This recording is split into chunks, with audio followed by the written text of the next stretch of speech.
नमस्कार शेतकरी मित्र हो, मी Shyamkant Mahajan, Shri bio aesthetic private limited, Hyderabad. आज आपण श्री शंकर भाऊ घुले, गाव कोमलवाडी, तालुका सिन्नर, जिल्हा नाशिक यांचा जवळपास 500 झाडांचा पहिल्या बहाराची डाळिंब या पिकामध्ये तयारी करत असताना 12/8च्या हिशोबाने श्री शंकर भाऊंनी मागील वर्षी 1 फेब्रुवारी 2025च्या हिशोबाने लागवड केल्यानंतर आज आपण 10 फेब्रुवारी 2026च्या हिशोबाने मागील 1.5 ते 2 महिन्यापासून श्री बायोकडनं, श्री बायो एस्थेटिककडनं जे वेगवेगळ्या उत्पादनांचा वापर आपण या प्लॉट प्रसंगी केलेला आहे, त्यामध्ये इंडी रूट्स, क्रिया पावडर, MSK, श्री प्लॅटिनो या विविध औषधांचा वापर केल्यामुळे आपल्याला जे झाड आहे, आपण जे बालपणामध्ये किंवा ज्या रोपट्यापासून लावलेलं होतं, आज आपल्याला या झाडाची या पद्धतीने कॅनोपी ही दिसू राहिली। 26 जानेवारी 2026च्या हिशोबाने आपण या बागेला पहिलं पाणी दिल्यानंतर आज या बागेचे जवळपास 16 ते 17-18 दिवस झाल्यानंतर आपण जसं म्हणत असतो की पानगळ झाल्यानंतर पहिले 7 दिवस पानगळ, 7 ते 21 दिवस नवीन पालवी तयार होणे किंवा चौकी सेट होणे आणि त्या चौकी सेटमध्ये भरपूर गर्भधारणा दिसणे आणि झाड हे रनिंगमध्ये असणे,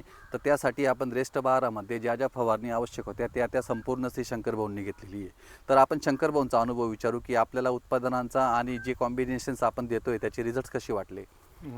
आता जर याचे रिझल्ट जर म्हटले तर आपण जे तुम्ही सांगितलेल्या पद्धतीमध्ये जशा पावडर दिल्या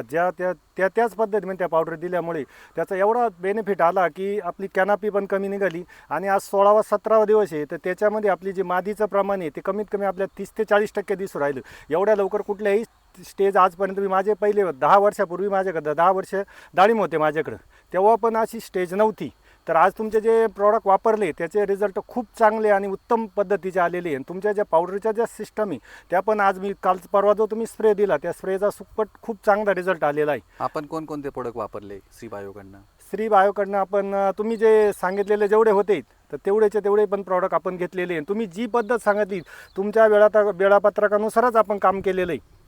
मागील 1 वर्षापासून आपण नाशिक, संभाजीनगर जिल्ह्यात व महाराष्ट्राच्या विविध भागांमध्ये जिल्ह्यांमध्ये श्री बायो एस्थेटिककडनं काम करत असताना आपण या प्लॉटचा जर विषय घेतला तर आपण बेसल डोसमधून इंडी रूट प्रॉमयुक्त खतांचा वापर, त्यासोबतच क्रिया पावडर या विविध खतांचा वापर हा केलेला आहे। आणि मागच्या ह्या 2 वर्षाचा जर आपण काय बघितला तर महाराष्ट्र, गुजरात, मध्य प्रदेश, राजस्थान या राज्यांमध्ये डाळिंब या पिकाची अफाट पद्धतीने लागवड ही होत असताना डाळिंब भरपूर किती जरी वाढले पण डाळिंब आपल्याला खरं नवीन रोजच्या दिवसमानाच्या हिशोबाने शिकवत असतं। मागील 1.5 ते 2 महिन्यापासून आपण जे शेतकरी आर्ली आंब्या बहारामध्ये गेलेले होते, जर आपण त्यांची परिस्थिती जर ही बघितली तर आपल्याला लक्षात येईल की वातावरणामध्ये समतोल नसल्यामुळे आपल्याला विविध ठिकाणी शाकीय अवस्था किंवा ज्या ठिकाणी नरांचं प्रमाण जास्त होणे किंवा काही ठिकाणी फुलांची पातळी ही खूप खाली गेलेली दिसू राहिली। तर मी महाराष्ट्रातील तमाम डाळिंब उत्पादकांना सूचित करेल की आपण श्री बायो एस्थेटिककडनं ज्या वेगवेगळ्या उत्पादनांचा वापर केलेला आहे त्यामध्ये श्री प्लॅटिनो, इंडी रूट्स, MSK, श्री 999, क्रिया पावडर, नोवाफॉस या विविध उत्पादनांचा आपण डाळिंब या पिकाला योग्य स्टेजच्या हिशोबाने योग्य दिवसांच्या वेळेस जर आपण विविध वापर केला तर नक्की आपल्याला शाश्वत शेती उत्पन्न मिळेल। जर आपण बागेची जर परिस्थिती बघितली तर आपल्याला या पद्धतीमध्ये चौकीची सेट धारणा होणे म्हणा किंवा या पद्धतीने आपल्याला फुलांची संख्या ही चौकीमध्येच पहिल्या 21 दिवस 15 दिवसाच्या स्टेजमध्ये ही जाणवते आणि